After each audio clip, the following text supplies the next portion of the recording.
good Sunday to you. It's 21 News Chief Meteorologist Eric Wilhelm. And yes, I'm on vacation, but I'm going to be there for you all week with updates with the upcoming situation that we have unfolding at the end of this week and leading up to Christmas. This is going to be a pretty serious situation, especially if you have some plans to travel or if you have people coming into town just before Christmas, particularly on Friday. You're going to want to pay attention, very close attention to the forecast over the next handful of days. The details are starting to become a little more clear now as far as how things will unfold. It's still too early in the game to talk about really fine details and timing, snow amounts, and that sort of thing. But we can start talking a little bit more with a little more confidence about the general sequence of events here. We're going to just skip right ahead to Thursday. The trend over the last couple of days has been for the system to be a little bit slower, and therefore Thursday itself is likely to be okay. It'll probably rain off and on during the day Thursday, and temperatures will get above freezing. Now, first thing in the morning, Thursday morning, right around daybreak as the rain pushes in, we might be close to the 32-degree mark at the very start of the day Thursday. So there might be some light icing or mixed precipitation first thing Thursday morning, but then once we get above freezing, the rest of the day should be just fine. Just some rain showers around, and actually, with the trends in the modeling, we should stay in the warm, quote-unquote, sector for a lot of Thursday night. It's towards daybreak on Friday. The way it looks right now, it's towards daybreak on Friday, give or take a handful of hours, that we will see things really go downhill fast. This is one model simulation. This is the European model for right around daybreak on Friday. Now, this is unlikely to be exactly right, but it should be in the ballpark of how things will unfold. We're starting to see some better model agreement amongst most, not all, but most of our modeling. And how you can interpret this map: low pressure out here, here's our cold front, and at this point, if this is generally the right idea, warm front out here, you're going to have temperatures crashing hard towards daybreak on Friday. I mean, we're probably, if the sequence of events ends up being right, we're going to go from somewhere in the middle and upper 30s to around 40 or so.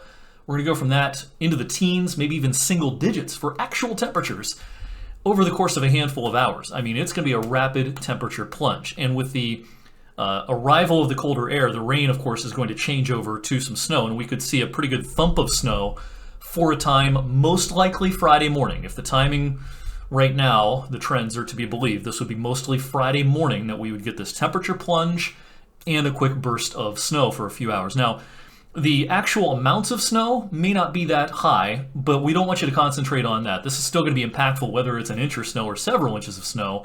You're going to get a rapid freeze up. Anything wet is going to freeze. And then you're going to get some sort of accumulation of snow on top of that. And travel, I think, is going to become increasingly difficult on Friday. In addition to that, the wind is going to be just absolutely brutal, creating some nasty, nasty wind chills. So Friday morning, the winds pick up, the temperatures drop, burst of snow. There is a chance that we get into a little bit of a dry slot for a time Friday afternoon. Confidence on this idea, not super high right now, but it's possible that we'll get a little bit of a lull in the action. It's going to be just brutally cold outside and still kind of blustery, but there may not be much snow falling from the sky for a time Friday afternoon. But then we await this next round to kind of dumbbell in from the west. And again, if the current timing were to be believed on this model and some of our other modeling as well, we would get another period of snow, or at the very least, scattered snow showers and perhaps some heavier squalls, and there'll be some lake effect component to this towards the end of the day Friday, into Friday night, into Saturday morning as well, Saturday morning being the 24th, Christmas Eve. So again, we might get a little respite for a time Friday afternoon, but then Friday night into Saturday morning, no fun once again. And, the general, I get a lot of questions, about Cleveland and Akron and Canton and Pittsburgh and Erie and kind of all the areas that surround kind of our core viewing area. Generally, the idea for all those locations is going to be about the same. Of course, the snow will be a little worse, and there'll be a little more lake effect component to this as you go up towards the lakeshore, up towards Cleveland and Ashtabula and places like that. But in general, the overall big picture trends here will be the same for the Youngstown area as they will be in Cleveland and Akron and Erie and everywhere in between. So again, Christmas Eve morning, Saturday morning, still some snow showers around, ferocious winds, and travel will still, no doubt, be very difficult. Now, we would expect things to quiet down some towards Saturday afternoon and into Christmas Eve night, into Sunday morning as well. There's going to be some flurries around. It's going to be brutally cold, but we won't see much additional snow accumulation, it looks like, once we get into the second half of the day Saturday. into Saturday night, Christmas Eve, and into Christmas Day on Sunday. All right, the temperature plunge. This is one model simulation. It's probably not going to work out exactly as shown here and with the exact timing, but it gives you a sense as to what is possible. Check out this temperature gradient at 7 o'clock Friday morning. We might be still in the lower 40s locally, but Columbus will be in the single digits.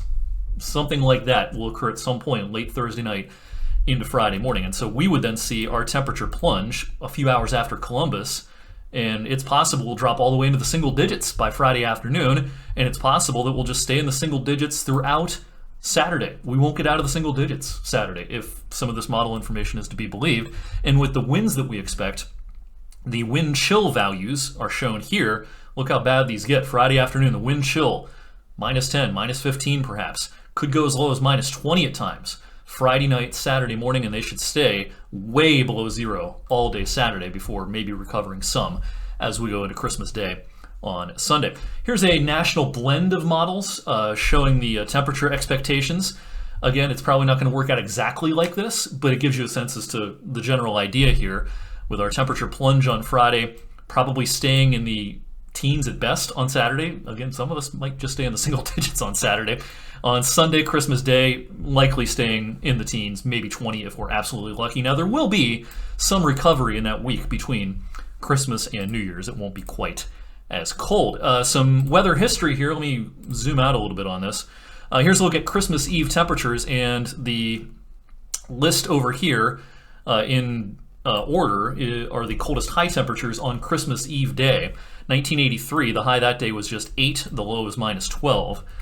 Second place is attainable, and maybe even first place on Christmas Eve day. Again, the coldest high temperature on Christmas Eve on record here is 8 degrees.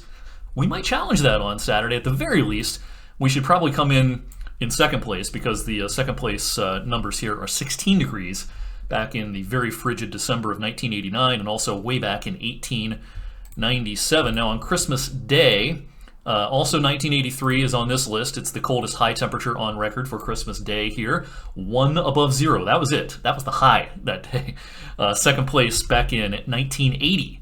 10 degrees, the daytime high. For Christmas Day, I would expect us to be somewhere in here, maybe third, fourth place. At the very least, it's likely to be our coldest Christmas Eve and Christmas Day since this year, 2004. That's the last time we failed to see 20 on Christmas Day. And I think there's a pretty strong chance we will fail to hit 20 coming up on Christmas Day. So that's how things look on this Sunday afternoon. I'm going to do another video on Monday. I'll keep doing 1 or 2 videos a day for the rest of the week. You're not going to see me on 21 News at 6 and 11 this week because, again, I am on vacation, but it's kind of a staycation, and with the impactful weather, I will be keeping you up to date on social media. Make sure you're following the rest of our team. Make sure you have the Storm Tracker 21 app downloaded as far as advice on how you should prepare for this. Of course, make sure your furnace is in good working order, but most importantly, because it's before Christmas, if you have plans to travel, if you have loved ones or friends that have plans to travel at the end of this week, it's really time to start taking seriously your plan B.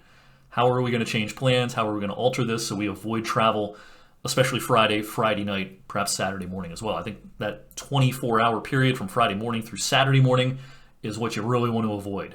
Should get a little better later Saturday, and while Sunday, Christmas Day, is likely to be very cold, it's likely to be a little bit better on the roads. All right, that's it for me for now. Again, I'll see you back here on Monday.